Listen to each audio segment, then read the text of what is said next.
किसान साथियों राम राम। आशा और उम्मीद करता हूं कि आप सब ठीक ठाक होंगे। साथियों, बात करते हैं ग्वार भाव की। इससे पहले कि मैं आपको बता दूं कि कल 19 तारीख को ब्याह शादियों के प्रोग्राम में व्यस्तता के कारण किसानों तक किसी भी प्रकार का प्रोग्राम नहीं पहुंचा पाया। उसके लिए मैं सभी किसान साथियों, मेरे साथ जुड़े हुए जितने भी अच्छे अच्छे लोग, बाजार के जानकार, चाहे वो व्यापारी हो चाहे उद्योगपति हो, उनसे माफ़ी चाहता हूँ और ग्वार के भाव के बारे में आपको कुछ बातें समझाने की कोशिश करता हूँ। काफ़ी लंबे समय से मैं इस ग्वार के उद्योग के साथ, ग्वार के व्यापारियों के साथ, ग्वार के किसानों के साथ जुड़ा होने के कारण अनेक प्रकार की जानकारियाँ किसानों तक पहुँचाने की भरपूर कोशिश कर रहा हूँ। एक एक जानकारी जो मेरे पास आती है, किसानों को जागरूक और सावधान करने के लिए ग्वार भाव को उठा करके देश के ग्वार उद्योग को, व्यापारी को बचाने के लिए आवाज़ उठा रहा हूँ। और मैं उम्मीद करता हूँ कि आपको ये बातें ठीक लग रही होंगी और मैं ये वचन भी दे चुका हूँ, वादा भी कर चुका हूँ, भी आगे भी इसी तरह की आवाज़ किसान के हित के अंदर जितनी भी होगी, देश के हित के अंदर इतनी भी जैसी भी होगी, उठाई जाएगी और प्रयास किया जाएगा कि हमारे राजस्थान के किसानों के सोने को किसी भी तरह से इतने मंदे भाव के अंदर, और मैं तो कहूँगा बिना भाव के अंदर, जो विदेशों को लुटाया जा रहा है, इसके खिलाफ आवाज़ उठाई जा सके। और इसीलिए आपसे समर्थन और सहयोग की उम्मीद करता हुआ इस चैनल को हमारा जागरूकता रूपी अभियान के तौर पर जो चलाया जा रहा है, इसे सब्सक्राइब करने और शेयर करने की बात कह रहा हूँ। साथियों, लगभग 15 साल से हम सब देख रहे हैं कि ग्वार भाव के अंदर मंदी का भारी भरकम दौर चल रहा है।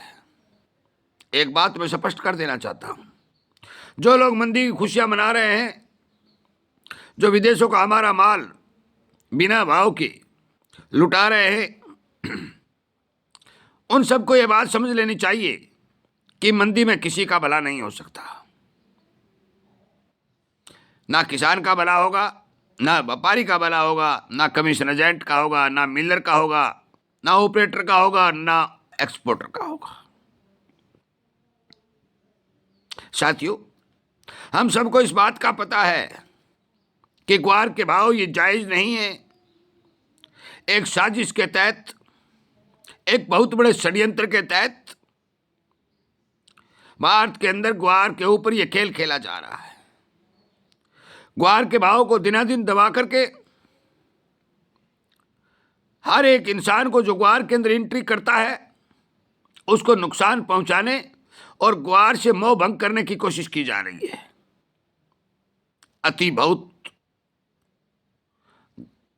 भयंकर परिणाम लाती है साथियों, क्योंकि मैं बार बार कह चुका हूं कि ग्वार एक निर्णायक मोड़ पर आकर खड़ा हो चुका है। वैसे तो कल शनिवार के दिन जो वीडियो आएगा, मेरे पास जो रिपोर्टें आई वो पढ़ के सुनाऊंगा, परंतु मैं ये 4 बातें जो बताने जा रहा हूं और वो बता रहा हूं कि आज एनसीडीएक्स हो, चाहे कोई और संस्था हो, चाहे बड़े बड़े ऑपरेटर हो, एक्सपोर्टर हो, एक बात का हवाला लगातार दे रहे हैं कि गोदामों में, वेयर हाउसों में बहुत ज़्यादा माल पड़ा है और वास्तव में वो अपने माल को बेच करके विदेशी डिमांड की पूर्ति कर रहे हैं। नया माल बाजार में तैयार बहुत ही कम मात्रा में हो रहा है। आज मिलर नुकसान में चल रहा है, व्यापारी खत्म होता जा रहा है, किसान मरता जा रहा है। और इस बात का मेरे अकेले को पता नहीं है, पूरी दुनिया को, पूरे देश को इस बात का पता है कि यदि इसी तरह से ये धंधा चला और ये सट्टा बाजारी चली, ये हैजर वैजर मुनाफा वसूली चली और अपने पुराने माल को बेभाव के अंदर विदेशों को लुटा करके देश के हर वर्ग को नुकसान पहुंचाने का काम किया गया, तो ये खेल लंबे समय तक चलने वाला नहीं है। कि कभी उदाहरण के तौर पर यदि इतिहास उठा के देखोगे तो जब जब इस तरह के कारनामे हुए हैं, जिस तरह से इस तरह की चालें चाली गई हैं, भारी भरकम नुकसान इन चाल चलने वालों को हुआ है। मैं एक बात बता देना चाहता हूं कि जो लोग, क्योंकि काफी मात्रा में जो मेरे पास समाचार आए, मैं अच्छे अच्छे इंसानों के जुड़ा भी हुआ हूं, मुझे भी इस बात का संपूर्ण रूप से ज्ञान हो चुका है कि वास्तविकता में यह सच्चाई नहीं है कि ग्वार के ये भाव आज बाजार में रहे, परंतु इस सच्चाई को बनाने की कोशिश की जा रही है। भारी भरकम स्टॉक का हवाला दिया जा रहा है। हर जगह से जो रिपोर्टें निकल के आ रही हैं, वो रिपोर्टें ये बता रही हैं कि ये खेल एक शतरंज का खेल खेला जा रहा है। मैं आप सभी साथियों से विनय निवेदन प्रार्थना करता हूं, साथियों, आगे आने वाला भविष्य संपूर्ण रूप से ग्वार का है। कोई माने या ना माने उस बात का मैं ये नहीं कह सकता, आपको मानना पड़ेगा। कोई रखे या बेचे वो मैं नहीं कह सकता, आपको बेचना पड़ेगा या रखना पड़ेगा। मैं ये भी नहीं कह सकता कि आपको बीजना पड़ेगा या नहीं बीजना पड़ेगा, परंतु ये बात अब क्लियरिटी साबित हो चुकी है कि ये खेल बहुत लंबे समय से चला आ रहा है और इस खेल को एक बारूद के ढेर के ऊपर खड़ा कर दिया गया है। यदि एक चिंगारी इस बारूद के ढेर के अंदर कहीं से भी पड़ गई तो इतना बड़ा विस्फोट होगा कि या तो ग्वार का खेल ही खत्म हो जाएगा और या फिर मान के चलो कि ग्वार फिर से दोबारा इतिहास बनाने की ओर कदम रखेगा। यह बात मैं क्यों कह रहा हूं? यह मैं इसलिए कह रहा हूं कि जो तथ्य, जो उदाहरण सामने आए हैं, जो पिछले रिकॉर्ड के तौर पर इतिहास गवाह है कि जब जब भी बारूद के ढेर के ऊपर ग्वार खड़ा हुआ है, विस्फोट हुआ है। मैं ज्यादा लंबी दूरी से पीछे नहीं जाना चाहता। मैं 8, 9 और 10 की बात करने जा रहा हूं। 8, 9 और 10 के अंदर किसी भी किसान के पास कोई भारी भरकम माल नहीं था, किसी भी गोदाम और वेयर हाउस में माल नहीं था। देश के अंदर गम बनाने वाली बहुत भारी मात्रा में फैक्ट्रियां बंद हो चुकी थी, क्योंकि 98 के बाद जो फैक्ट्रियां लगी वो माल में न मिलने के कारण, स्टॉक न होने के कारण सारी बंद पड़ी थी या डैमेज हो चुकी थी। इसको 12, 13, 14 साल तक घसीट करके जब 11 में इसमें बम फूटा तो अनेक नई फैक्ट्रियां भी लगी और भारी भरकम माल, भारी भरकम पैसा किसान, व्यापारी और उद्योगपति के जेब में आया और उसका विकास भी हुआ। वही सेम कहानी 8, 9, 10 वाली इस ग्वार के ऊपर संपूर्ण रूप से लागू कर दी गई है। खड़ और चूरी के भाव में ग्वार का दाना बिक रहा है और किसान ने तो एक बात समझ ली है कि जब ग्वार खत्म ही हो गया है तो बेचने और रख से कोई फायदा ही नहीं है।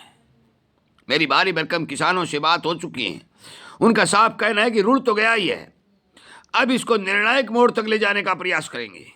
किसान अपना माल मंडी में नहीं निकाल रहा है और यह भी मैं बता दूं कि किसान के पास भारी भरकम माल है ही नहीं। कुछ लोग ये कहते हैं कि किसान ने माल रोक रखा है। साथियों, किसान की मजबूरी के चलते 15 वर्ष तक, आज ये आप सभी को पता है कि भारतीय किसान की स्थिति इतना भारी भरकम माल रोकने की नहीं है। व्यापारियों ने भी बहुत भारी भरकम माल बाजार में काट दिया है। गोदामों में भी बहुत भारी भरकम माल बाजार में मंदे भाव में बिक करके चक्की चढ़ने का काम किया गया है। अब जो जितना भी माल इन बड़े कंपनियों वालों के या एक्सपोर्टरों के, आप जो भी नाम ले सकते हो, जिसके पास भी पड़ा है, वो माल भी ज़्यादा दिन टिक नहीं पाएगा। और जब माल टिक नहीं पाएगा तो ये बात बहुत पहले साबित हो चुकी है कि इस तरह के खेल खेले जा रहे हैं। वो खेल किस मोड़ की ओर चलेंगे ये आप खुद समझ सकते हो। साथियों, मैं ग्वार भाव के बारे में आपको ये कुछ बातें वीडियो के माध्यम से पहुंचा रहा हूं। विचार करिए, सोचिए और उसके बाद में निर्णय लीजिए, चाहे वो मेरे देश का किसान हो, चाहे व्यापारी हो, कोई भी हो। मैं इसी तरह से आवाज़ उठाता रहूँगा। कल के वीडियो में जो मेरे पास जानकारी आई है, एक सप्ताह से इकट्ठी हुई हैं, वो पहुँचाता रहूँगा। और हमारी ग्वार भाव को बचाने, ग्वार के उद्योग, व्यापारी और देश के उद्योग को बचाने के लिए, जिसके साथ करोड़ों जिंदगियाँ जुड़ी हुई हैं, यह अभियान रूपी चैनल जो चलाया जा रहा है, ये चालू रहेगा।